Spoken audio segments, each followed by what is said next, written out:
多了。哦，这个大节目，我行啊，完了，大家，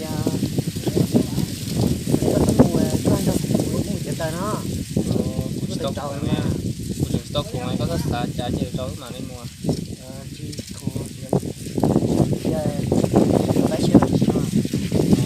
不是啥的，我ไป都không như我是特别是那，到苦嘅只có một cái，只bị đó màในมัวนั่นcái mua xe cái này.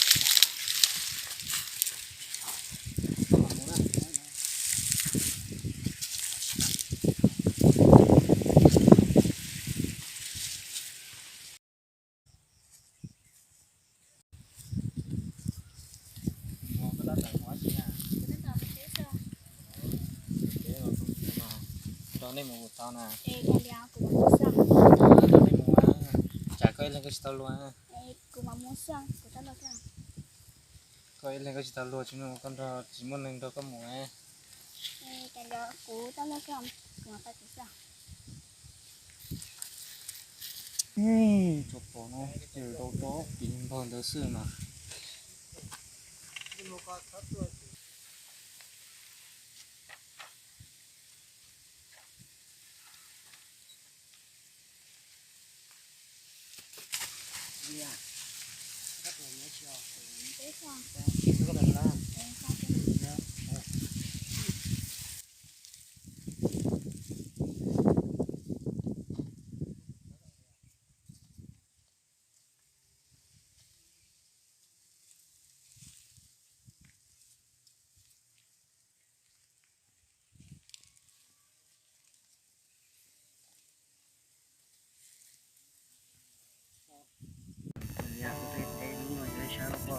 Sao có nên chưa sẽ phải không?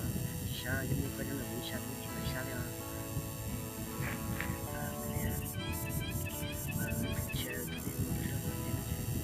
Chả có này cần là sai chậm không? Sao đâu?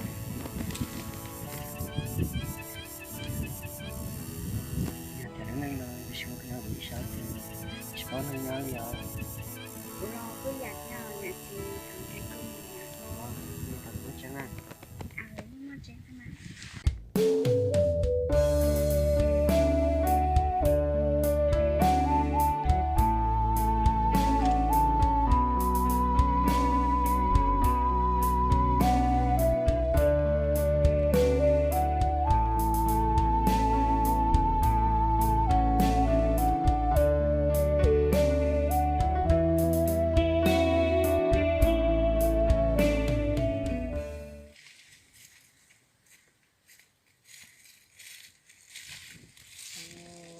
Chỗ đó béo.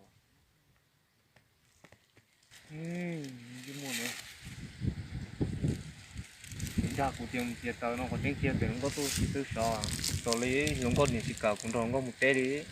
Chỗ đó chế bia chỗ nên lo nó coi ma thế mà.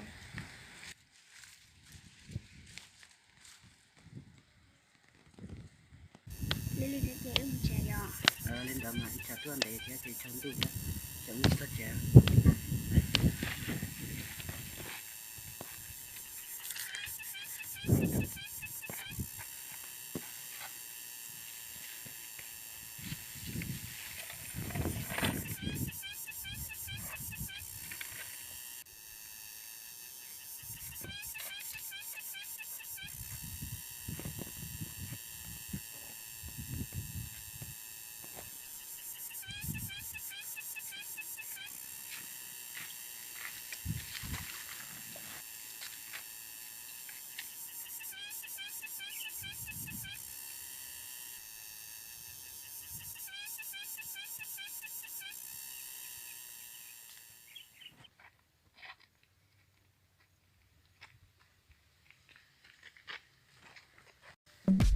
Như chỗ đó lo to to nó nói cũng ma thế mà.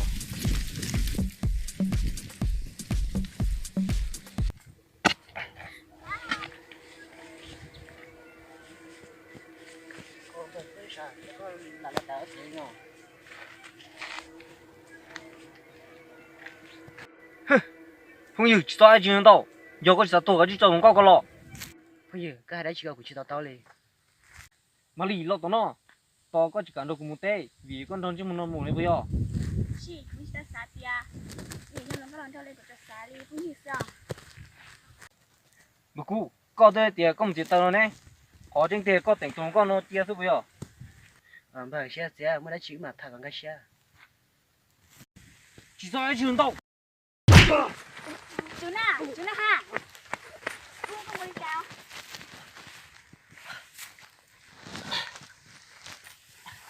mà lì lo tao nó mà lên nhiều就那个。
我跟我讲哦。